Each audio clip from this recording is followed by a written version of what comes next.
Hi, welcome to the introductory video for Unit 4 of EDAD 6845, School Community Relations.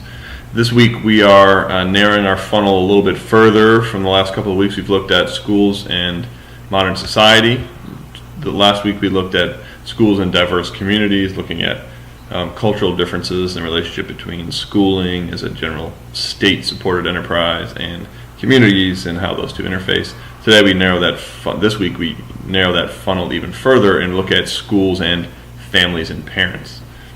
There's a series of readings, Chapter 6 out of the Yellow Book, 3.1 and 3.2 from the Epstein text. We've talked a little about Epstein's 6 types of parental involvement. We'll get the word straight from the horse's mouth this week as we look in Epstein's textbook and hear about her 6 types and some of the applications of them. There's also some additional readings in Moodle, one by myself and Lindsay Jekyll on family and community engagement in charter schools based on research we did here in New Orleans and some conceptual stuff we pieced together. Feel free to look at those. And in terms of deliverables, you have 2 this week. One is an online dialogue, and that's going to be essentially a reflection of what you read in the readings from Epstein in the Yellow Book, Chapter 6, about family engagement, and what practice you see in the schools that you work in. So you'll be answering a series of questions. I've posted them in the Moodle Unit 4 introduction there, so you can answer one or all of those questions. Usually it's a good idea to give a more thorough response to a fewer number of questions than it is to try and give real short answers to all the prompts I put up there. So be in depth more than worrying about covering all the prompts I put out there. But I want to know what's the general level of student engagement or family engagement in your schools, how it got to be that way, what are the great strengths and barriers to improving engagement in your schools, etc., with particular attention to building our favorite word, partnership. Oftentimes, I put in the introduction that you can ask a principal, good ones or not so good ones, how they evaluate their school family involvement, and it's usually going to be the percent of students or families who came to the last open house. And of course, there's all sorts of families who may or may not be able to make those types of events, and those events are often involve coming to the school building, so transportation is a problem. They involve sitting and listening, which if you have other kids is a problem, and they happen at the school site, and they happen in the evening. So if I work in the evening, that's a problem. I teach this course at UNO in family and school and community relations, and I think I've only been to one of my students' open houses because I teach at night almost exclusively.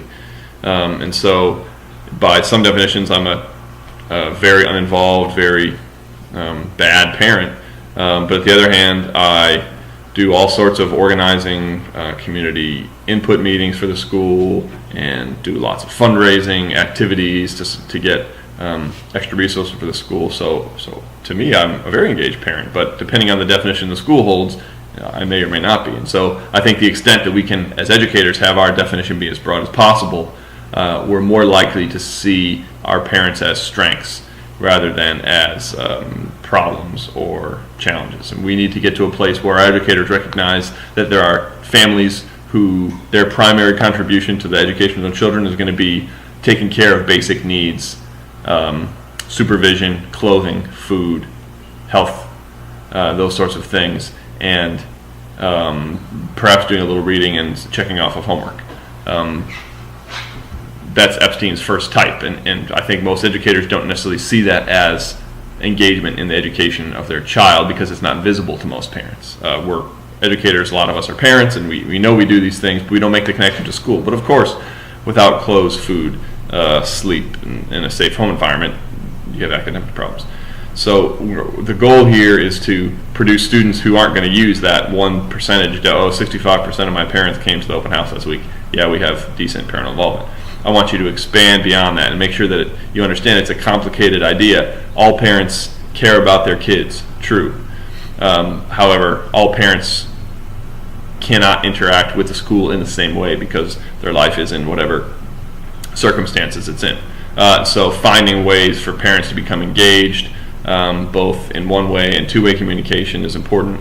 And I want you to talk about that richer partnership definition of parent engagement and where that's at with your school.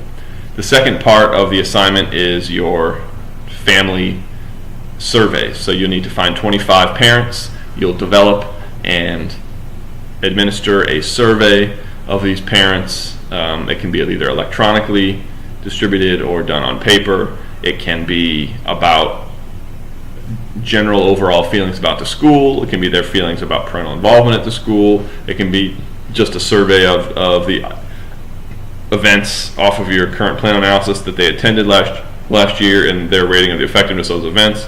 It can be about a particular issue that the school is facing that you want to collect information on. So it can be either a broad or narrow scope, but you're collecting information from parents.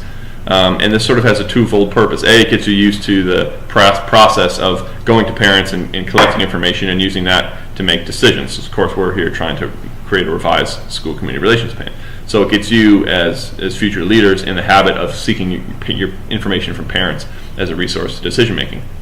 The second thing this does is it gets parents to recognize that you see them as partners in the education and development of their children. That's the kind of message you want to be sending to your parents. Those are the parents who are going to be seriously involved in the school when they recognize you see their expertise with your students as a great complement to the work you do in school. The very best schools engage their parents in this type of a partnership way, and you want to set the precedent by having parents recognize, oh wow, I've never been to a school where the teachers asked me a survey or sat down for an interview. We'll be doing interviews next week with community leaders. So the survey portion that's due will include a tally of all the survey responses that you use. You may use an old survey from the last 12 months that's been conducted at your school separate from this class. That's fine. Should have at least 10 items. You can analyze no more than 20 if it's a real big survey and you just want to cap it at 20. Look at 20 on a specific area of a previously done survey. That's acceptable. You'll summarize the answers to each question and then provide a 5-page analysis of why you think you got the results you got, and then whatever ideas are percolating out of this analysis that are going to give you some potential revisions to your school community relations plan as you look forward to next week, or your final plan in a couple weeks.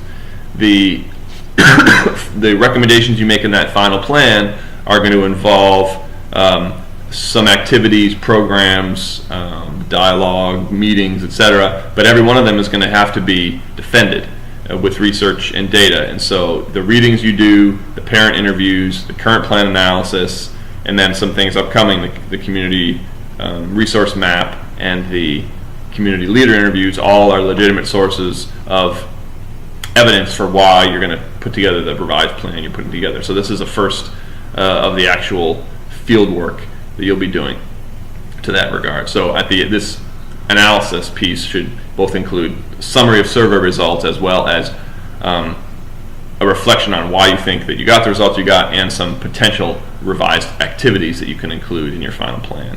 You may take or leave some of those, just as we've said before. If you have any questions about either the online dialogue this week or the parent survey items, please feel free to email or call at the information listed on the syllabus. And I'll see you all online.